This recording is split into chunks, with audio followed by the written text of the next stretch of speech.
I mean, to the contrary of weaponizing, I see that your art has a like a disarming effect on people. It's like, like you said, kind of drop the protective shield. These works, a lot of them are two-dimensional. They're up on the wall here. We also have these three-dimensional objects. And some of what you're working with are like Jewish ritual objects and kind of reimagining them in certain ways.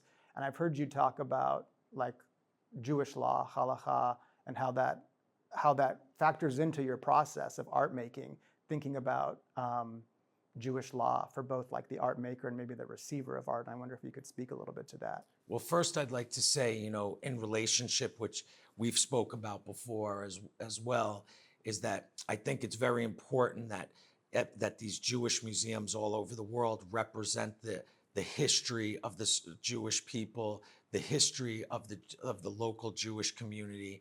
But at the same time, I've also been very outspoken everywhere I've been in the world and around the country about being that it can't just be history, right? Because it makes the Jewish people look like a dinosaur that's extinct, that Judaism's mythology and things like that.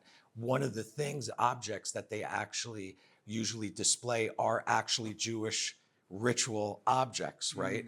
So if my idea is to be able to express this idea that not only is there a contemporary voice, but this future of a bright future of the Jewish people, and that's this forward kind of like progression that's happening, that's connected from this continuum that started like at the beginning in Parsha Bereshit, right? At the beginning of creation.